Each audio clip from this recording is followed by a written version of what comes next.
কুমিল্লার নাঙ্গলকোটের মোকরা ও ঢালুয়া ইউনিয়ন জামাতে ইসলামীর যৌথ উদ্যোগে ইফতার মাহফিল ও আলোচনা সভা অনুষ্ঠিত হয়েছে।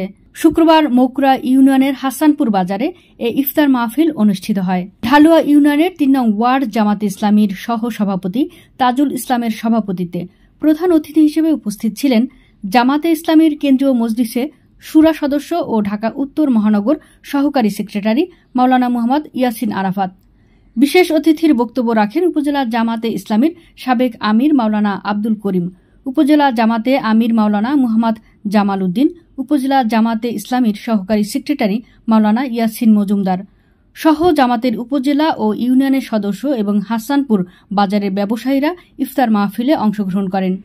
মাহফিলে বক্তারা বলেন, যদি বৈষম্যবিরোধী সরকার চান, কোরআনের আইন চান, তাহলে যদি আল্লাহকে ভয় পান, জীবনের সকল ক্ষেত্রে যদি আল্লাহকে ভয় পাই, তদ্রূপ আমাদের দেশে ইসলাম সমাজ ব্যবস্থা হবে ইনশাআল্লাহ। কোরআনের আলোয় আলোকিত করে আইয়ামে জাহিলিয়াতের অন্ধকারকে দূরীভূত করেছিলেন। আমরা দেখেছি বিভিন্ন সময়ে পাপাচারে লিপ্ত অনেক মানুষ কোরআনের সংস্পর্শে এসে আলোর ফুলগোদারা দিয়ে আলোকিত মানুষ হয়েছিলেন, পাপ মুক্ত হয়েছিলেন।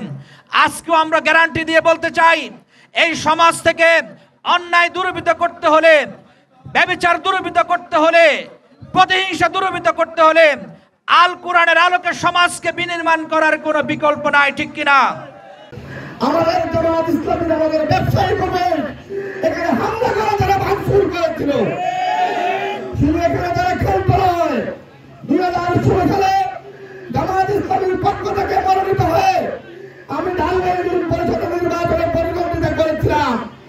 সেদিন অন্যায়ভাবে হাসানপুর রেল স্টেশন ভাঙচুর করে আমি আমাদের ইয়াসিন মজুমদার রবিউল সহ এলাকার জামাত শিবির নেতা কর্মীদের বিরুদ্ধে মিথ্যা মামলা আমাদেরকে অভিযুক্ত করেছে। সম্মানিত উপস্থিতি, আমরা কথাগুলো বলার কোনো স্পেস পাই নাই। আল্লাহ তাআলা যেহেতু আমাদেরকে পরিবেশ করে দিয়েছে, আমরা কথা বলবো। এগুলো কারা করেছে?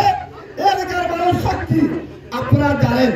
সম্মানিত উপস্থিতি, আমরা যারা জামাত ইসলামী করি, আমরা কোনো ব্যক্তিকে প্রতিষ্ঠিত করার জন্য রাজনীতি করি না, আমরা কোনো চালাবাজের রাজনীতি করি না, আমরা কোনো দর্শনের রাজনীতি করি না, আমরা কোনো টেন্ডারবাজির রাজনীতি করি না।